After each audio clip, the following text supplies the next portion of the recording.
This is the news at 10, live from Channels Television. Reported tonight, Ijoma Oyato.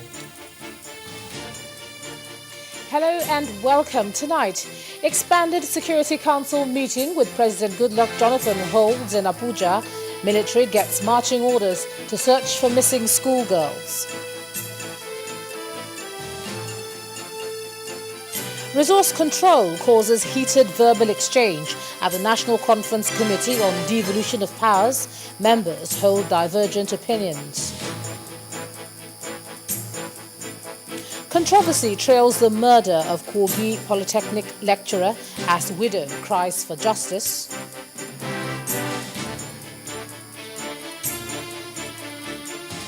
And South Sudan President Salva Kiir sacks the head of the army following renewed rebel advances.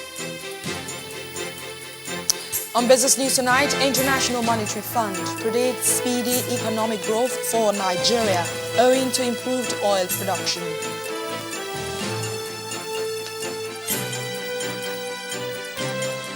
And on Sports News tonight, International Table Tennis Federation upgrades Lagos World Tour.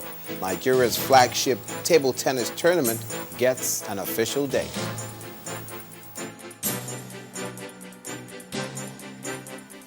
I'm Linda Kibe, and from Abuja, Finance Minister Dr. Ngozi Okonjo-Iweala and Africa's richest man, Aliko Dangote, make list of world 100 most influential people.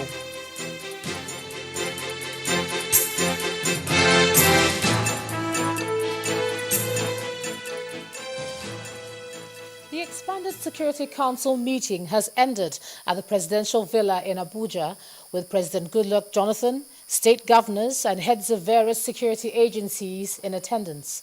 The council rose today, and here are the following key decisions. That security is everybody's business and all Nigerians must be security conscious. Followers of the various faiths should practice religion without acrimony, and security operatives should be more professional. And security agencies should adopt both the soft and hard approach in dealing with the insurgency. Security forces were given marching orders to go in search of the schoolgirls abducted by insurgents from Chibok in Borno State and ensure that they are all rescued unharmed. Our correspondent Chukwu Maunekusi reports. Must have been a very excruciating Security Council meeting that lasted for about 7 hours, after which the Minister of Defense was joined by some of the state governors, especially the governors that are mostly affected, to brief State House correspondents on the outcome. The Defense Minister said that the deliberations were all-encompassing and that the federal government will do everything in its power to bring the insecurity in the land under control. Whether it is the operation in the northeast, cattle rustling, kidnapping, and other criminal activities that warrant security attention. The conclusion of the meeting is that the federal government will do everything in its power with the collaboration of the state governments, local governments, and everybody in Nigeria to see that we bring this unfortunate security situation under control. The meeting called on all Nigerians to be security conscious, condemning the incisive statements by some Nigerians, including the governor of Adamawa State. We look at it all. In fact, he was allowed to read the memo to all of us, and we discussed and concluded that for many of us, we need to be very careful the kind of statement we make, and we need to be very careful that whatever we say must be either evidence-based or something that can be authenticated. Otherwise, there is no need to be given our terrorists, in fact, the opportunity of thinking that they are succeeding. The Security Council warned Nigerians to practice religion devoid of acrimony, pledging that Nigerian borders should be properly manned, and on the atrocities being created by Fulani herdsmen. The final objective is to see how we can domesticate them, how we can settle them, how we can create ranches. That is the long-term view. And the short term is to ensure that all the grazing routes and the grazing areas, those that have not been gazetted will be properly gazetted. Those that are on the ground, we must resuscitate them and bring them out. Professionalism on the part of security personnel is also an issue, as the council promises to ensure that all the girls kidnapped in Chibok must be rescued. We must do everything to ensure that these abducted children are retrieved and protected.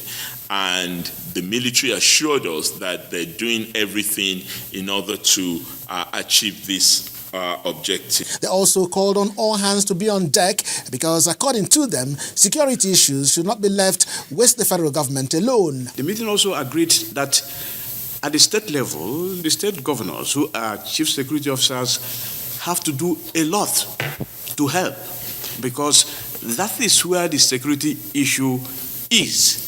And the meeting emphasized greater investment in the deployment of advanced security technology and prevention of the proliferation of small arms and light weapons. They reaffirmed their decision to fight terror from a common front, pledging to hold security meetings at all levels to review the progress made so far. Chukuma Onwekusi, Channels Television News. Meanwhile, the rights group, Socio-Economic Rights and Accountability Project, SERAP, has also asked the United Nations to urgently intervene to secure the safe release of the girls who were abducted by the Boko Haram sect. SERAP is specifically asking the monitoring and reporting mechanism of the UN Security Council, the Special Representative of the Secretary General on Children and Armed Conflict, and the Office of the UN High Commissioner for Human Rights to provide international assistance and support Nigeria to secure the release of the children. According to SERAP, the abduction of these innocent children will have a negative impact on them. Well, staying with what to do about the insurgency, some youths in Plateau State, Nigeria's north-central region, have asked the federal government and security agencies to do more to curb the violence. Speaking on behalf of the Youth Network for Peace and Good Governance in Jos, Mr. Andoma Tor is appealing to security agents to also speed up the rescue mission of the abducted students of the Government Girls Secondary School in Chibok, Borno State. We salute the actions of the little school girls of Chibok community, whom, despite the carnage in Borno State, insisted on going to school to write their WAEC before they were abducted. The federal government must put together all resources within its power to ensure the safe release of the abducted schoolgirls in Chibok. We call on the youth to provide support through information sharing and gathering for security personnel who try as much as they can to avoid further terror. However, we must emphasize that majority of the Nigerian youths are unemployed. We have a high number of graduates who are looking for their daily bread. It is very easy for them to be used in the hands of politicians who intend to cause havoc. So it is imperative that the federal government, while the youths provide their own support and intelligence, the federal government must provide job opportunities to ensure that these youths are not distracted, but rather are focused on empowering themselves and developing the community. Now it's about 11 days to the World Economic Forum holding in Abuja, and as participants around the world prepare to attend, the President, Goodluck Jonathan, has again given assurances to the global community of their safety in Nigeria during the summit. Now, during talks with China's new ambassador to Nigeria, Mr. Gu Xiuji, who presented his letters of credence to him at the presidential villa, President Jonathan said that the security challenges being experienced in parts of the country will not have an adverse effect on the forum. The president welcomed China's confirmation of its delegation to be led by the Premier Li Keqiang.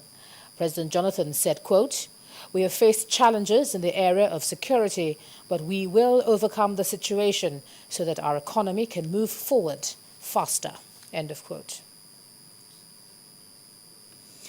Now, a few days after it concluded an intensive sea exercise to improve the response of its personnel to maritime crime, the Nigerian Navy commissioned another patrol vessel donated by the Nigerian Ports Authority. The Minister of State for Defense, Mr. Musiliu Obanikoro, who performed the ceremony, maintained that the war against maritime crime could be won with the support of individuals and other corporate organizations. Our correspondent Kelvin Obetin reports.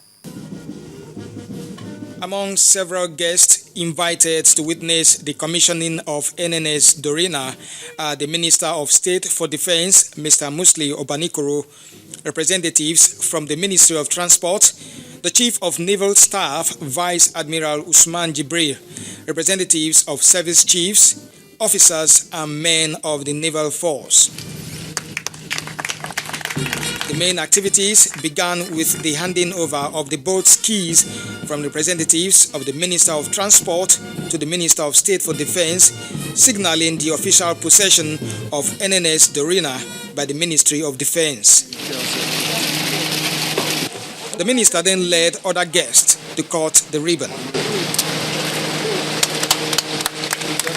After the commissioning, the Chief of Naval Staff then handed over the commissioning warrant to the ship's company. It's highly commendable, and there is no doubt in my mind that our men and women have the capacity to put it to efficient use. While material support is necessary, the Naval Chief says there is need for the establishment of a special court for maritime crime. What we are asking for is to allow for establishment of special courts where persons that are arrested for illegal crimes within our waters can be brought to justice as quickly as possible. NNS Dorina is a 2013 Oshia boat built in France with a 14-member crew capacity. It has overall length of 32 meters. It is a Zodiac rescue boat of 35 knots, maximum speed of 30 knots, 12 nautical miles range of operation, and a remote-operated gun designed for 20 millimeters. The latest acquisition of NNS Dorina may give the impression that the war against maritime crime is something to cheer about, but that is left for Nigerians to judge, especially when it begins operation and the results start coming in.